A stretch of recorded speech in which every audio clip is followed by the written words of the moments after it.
বাংলাদেশের 4096 কিলোমিটার যে বর্ডার আছে ইন্ডিয়ার সাথে, কেন এই বর্ডার পৃথিবীর সবচেয়ে ভয়ানক বর্ডার, কেন এই বর্ডারে মাত্র 10 বছরে প্রায় 1200-র উপরে বাংলাদেশি, নিরস্ত্র বাংলাদেশি শুধুমাত্র সীমান্ত অতিক্রমের অপরাধে গুলিবিদ্ধ হয়ে মারা যায়? এই প্রশ্নের জবাব এই যে মানসিকতা বা সাইকি ভারতের যে হেজিমনি, সেখান থেকে প্রমাণ হয়। এখান থেকে একই সাথে প্রমাণ হয় যে কেন ভারত আমাদের সাথে যে যত প্রকার ট্রান্সশিপমেন্ট অথবা অন্যান্য ধরনের চুক্তি ছিল, বাণিজ্য চুক্তি, সেগুলো কেন একে একে বন্ধ করে দিচ্ছে। এখান থেকে একই সাথে আমরা কারণ খুঁজে পাই যে কেন ভারত বাংলাদেশের বিরুদ্ধে পানি সন্ত্রাস বা ওয়াটার টেরোরিজম কন্টিনিউ করছে। তারা আমাদের 54টা নদীর ভেতরে প্রায় প্রত্যেকটা নদীর মধ্যেই তাদের দেশের বিভিন্ন এলাকায় 5000-এর মতো বাঁধ স্থাপন করেছে, যেখানে পরিকল্পিতভাবে আমাদের এই নদীগুলোকে শুকিয়ে বাংলাদেশকে একটা ড্রাই ল্যান্ডে পরিণত করার চেষ্টা করছে। This is water terrorism, we must understand this. আমরা একই সাথে এটাও আমাদের বোঝা দরকার যে 5ই আগস্টের পরে এই ইন্ডিয়ান মিডিয়া কিভাবে বাংলাদেশের বিরুদ্ধে, এবং টু বি ভেরি স্পেসিফিক, বাংলাদেশের প্রধান উপদেষ্টা, ইন্টারিমের প্রধান ডক্টর মোহাম্মদ ইউনূসের বিরুদ্ধে উঠে পড়ে লাগলো। তারা মাইনরিটি কার্ড খেলার চেষ্টা করলো, তারা বিভিন্ন ধরনের অপতথ্য দিয়ে চেষ্টা করলো যে বাংলাদেশকে বিশ্বের দরবারে একটি ব্যর্থ রাষ্ট্র হিসেবে প্রমাণ করতে, যেখানে আপনি সঠিকভাবেই বলেছেন যে ভারত নিজেই কিন্তু একটা টেরর কান্ট্রি। তাদের দেশে উগ্র হিন্দুবাদ যেটা আছে সেটাকে তারা লালন করছে, এবং এই লালন করার কারণে তারা যেটা করেছে, এই উগ্রপন্থাটাকে বাংলাদেশের উপরে চাপিয়ে দেওয়ার জন্য তারা খুব সুকৌশলে দীর্ঘদিন ধরে একটা পরিকল্পনা করেছে। এবং এই পরিকল্পনাকে যদি আপনি বুঝতে চান, আপনাকে 1947 থেকে শুরু করতে হবে।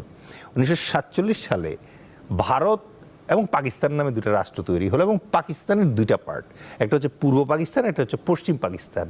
সুতরাং জন্মলগ্ন থেকে 1947 সালে ভারত থ্রেটের ভিতরে ছিল, হুমকির ভিতরে ছিল যে পাকিস্তানের সাথে যদি কখনো ভারতের কোনো সংঘাত হয়, তাহলে একই সাথে তাকে পূর্ব দিকে এবং পশ্চিম দিকে দুইটা ফ্রন্টে ফাইট করতে হবে। এই থ্রেটটা, এই হুমকিটা চিরতরে ধ্বংস করার জন্য সেই 1947 সাল থেকে ভারত সরকার ক্রমাগত ইন্ধন জুগিয়ে যাচ্ছিল যে কিভাবে এই পশ্চিম পাকিস্তান এবং পূর্ব পাকিস্তানকে আলাদা করে ফেলা যায়, এবং প্রয়োজনে বাংলাদেশ নামে যে রাষ্ট্রটি আছে এই রাষ্ট্রটিকে প্রথমে স্বাধীনতা দেওয়া হবে, এবং স্বাধীনতা দেওয়ার পর চেষ্টা করা হবে যে এই দেশে যেন একটা পাপেট গভর্নমেন্ট তৈরি হয়, যে পাপেট গভর্নমেন্টকে কিছুদিন বসিয়ে রেখে তারপর সুবিধা মতো সময়ে সিকিম স্টাইলে একজন লেন্দুব দর্জি ক্রিয়েট করে বাংলাদেশকেও তাদের ম্যাপের ভিতরে ঢুকিয়ে ফেলবে। আমরা যে বিষয় দেখি, ফেলানির যে তারে ঝুলে থাকা, আবরার হত্যাকাণ্ড, হাদিকে গুলি করা, একই সূত্র কি? অবশ্যই, কারণ আপনি দেখেন ভারত কোথায় শুরু করেছিল, কোথায় থমকে গিয়েছিল, আবার কোথা থেকে রিস্টার্ট করেছে, এবং আবার কোথায় থমকে গেল, এটা আমাদেরকে বুঝতে হবে।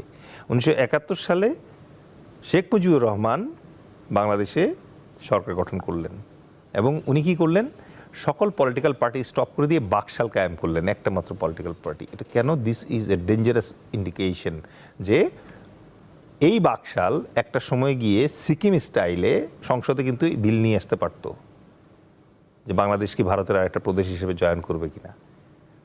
ওই দুর্ভাগ্যজনক ঘটনাটি ঘটবার আগেই উনি মারা গেলেন, এবং নতুন একটি সরকার আসলো, এবং সেই সরকার প্রধান হলেন জিয়াউর রহমান। জিয়াউর রহমান একজন সেক্টর কমান্ডার ছিলেন, উনি একজন জেট ফোর্সের কমান্ডার ছিলেন, এবং ইস্ট বেঙ্গল রেজিমেন্টের একজন বীর সৈনিক, পদপ্রাপ্ত সৈনিক ছিলেন। সুতরাং উনি যখন আর ইন্ডিয়াকে পাত্তা দিলেন না, এরপরে ইন্ডিয়া একটা সময় পর্যন্ত দমে গেল, কিন্তু ইন্ডিয়া কিন্তু বসে ছিল না। তারা কি করলো, শেখ মুজিবুর রহমানের মৃত্যুর পরপরই তার কন্যাকে সপরিবারে দিল্লিতে এনে জায়গা দিল, এবং দীর্ঘ 6 বছর সেখানে তাকে রাখলো। কেন রাখলো? তো ওই রাখার পরে 6 বছর দিল্লিতে থাকার পরে শেখ হাসিনা বাংলাদেশ শাসন করেছে 22 বছর। এই 22 বছর যখন সে শাসন করলো, তখন আবার আস্তে আস্তে ওই প্ল্যান আলফা, যেটা যে আবার সিকিমের স্টাইলে এটাকে এই দেশের মানুষদের মাথায় আস্তে আস্তে ব্রেন ওয়াশ করতে করতে এমন একটা অবস্থা নিয়ে আসো, প্রথমে তাদের আর্মিকে বোঝাও যে আসলে ভারত এনিমি না, ভারত তো কখনো মারবে না। সুতরাং কি হবে তখন? আর্মির ধার কমে যাবে। যেই আর্মির শত্রু থাকে না, সেই আর্মি আসলে কিসের এগেনস্টে প্রস্তুতি নিবে? সুতরাং এটা কমে আসবে। সাংস্কৃতিক বিভিন্ন ধরনের পান্তা ভাত আর ইলিশ মাছের লেনদেন হবে এবং আস্তে আস্তে আপনার পুরা মিডিয়া ক্যাপচার করে ফেলবে ভারত বন্দনা, ভারত বন্দনা, ভারত বন্দনা। আপনি পেঁয়াজ খেলে ভারতের পেঁয়াজ, চাল খেলে ভারতের চাল, তুলা আনলে ভারত থেকে, সুতা আনলে ভারত থেকে, চিকিৎসা করলে ভারত যেতে হবে, রাইট? আপনার পুরো মাইন্ডসেট এবং সাইকিতে আপনাকে ভারত নির্ভর করে তোলা হবে, ডিপেন্ডেন্ট করে ফেলা হবে, যাতে এক সময় আপনি ফিল করতে শুরু করেন বাংলাদেশের আর থাকার কি দরকার, দিল্লির সরকারের আন্ডারেই না চলে যাই। এই জায়গাটায় ব্রেন ওয়াশিংটা চলছিল এবং এই ব্রেন ওয়াশিংটা এমন পর্যায়ে চলে গেছিল, আমরা বাংলাদেশের সিটিং পররাষ্ট্রমন্ত্রীর মুখ থেকে শুনলাম, উনি গিয়ে বলে আসলেন দিল্লিতে, হাসিনাকে আবার রাখবেন কিন্তু দাদারা। So dangerous, shameless. সো ওই জায়গা থেকে 5ই আগস্টে এসে ধরেন এখন আবার ট্রেন্ডটা, ওই যে ট্রেন্ড ছিল ওটাকে থমকে দিয়েছে আমাদের ইয়াং জেনারেশন, আমাদের জেনজি যারা। কিন্তু be very very careful and কশাস। কয়েকটা পয়েন্ট মাথায় রাখবেন আপনারা সবাই। সেটা হচ্ছে, এই মুহূর্তে শেখ হাসিনা কোথায়? দিল্লিতে। তার স্বরাষ্ট্রমন্ত্রী কোথায়? তার গোয়েন্দা প্রধানরা কোথায়? তার সময়কার পুলিশ প্রধানরা কোথায়? তাহলে তাদেরকে সবাই যখন দিল্লিতে ওয়েট করছে, তাদেরকে যখন ওখানে একটা ছায়া সংসদ করার সুযোগ কে করে দিয়েছে?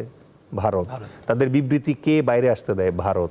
তার মানে ভারত এবং হাসিনা এখন একত্রে চেষ্টা করছে বাংলাদেশের বিরুদ্ধে কাজ করার জন্য।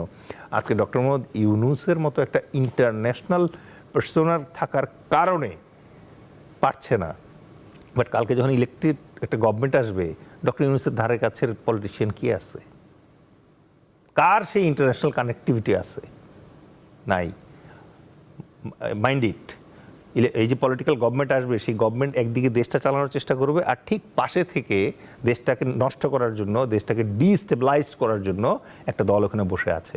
আপনি যতক্ষণ পর্যন্ত ভারতের মাটিতে বসে থাকা আওয়ামী লীগের যে টেরোরিস্ট এবং আওয়ামী লীগের যে এক্স পলিটিশিয়ানসরা আছে, তারা যতক্ষণ পর্যন্ত ওখানে সংঘবদ্ধভাবে কাজ করবে, তারা যতক্ষণ পর্যন্ত বাংলাদেশের বিরুদ্ধে কথা বলার সুযোগ পাবে, তারা যতক্ষণ পর্যন্ত বাংলাদেশের বিরুদ্ধে কাজ করার সুযোগ পাবে, তারা যতক্ষণ পর্যন্ত সেখান থেকে ফান্ড বাংলাদেশে ঢোকাতে পারবে, এবং বাংলাদেশে তাদের থাকা যে সমর্থকরা আছে, তারা কিন্তু প্রশাসন যন্ত্রে আছে, তারা পুলিশ যন্ত্রে আছে, তারা অন্যান্য সব গোয়েন্দা সংস্থা, আর্মি, নেভি, এয়ারফোর্স, পুলিশ সব জায়গায় কিন্তু তারা আছে। তাদেরকে যতক্ষণ পর্যন্ত আপনি চিহ্নিত করতে না পারবেন, তাদেরকে যতক্ষণ পর্যন্ত আপনি আইসোলেট করতে না পারবেন, তাদেরকে যতক্ষণ পর্যন্ত আপনি নিষ্ক্রিয় করতে না পারবেন, ততক্ষণ পর্যন্ত এই রাষ্ট্র চালানো অত্যন্ত কঠিন হয়ে যাবে। এবং নতুন গভর্নমেন্ট যে আছে তার জন্য খুবই দুরূহ হবে এই সরকার টিকিয়ে রাখা। আজকে হাদির উপরে যে আক্রমণ হয়েছে, এই আক্রমণ দ্বারা এটা একেবারে অকাট্যভাবে প্রমাণিত যে তারা চাইলেই বাংলাদেশের ভিতরে ঢুকে এই ধরনের নাশকতা করে আবার নিরাপদে ফিরে যেতে পারে। বাংলাদেশের সকল সন্ত্রাসীর নিরাপদ অভয়ারণ্য এই মুহূর্তে ইন্ডিয়া। এটা পৃথিবীর কাছে আমাদেরকে এক্সপোজ করতে হবে। Bangladesh is a country, any terrorist, any criminal doing any offense or saboteur activities or sabotage in Bangladesh, India is harboring them. And India is an enemy to Bangladesh.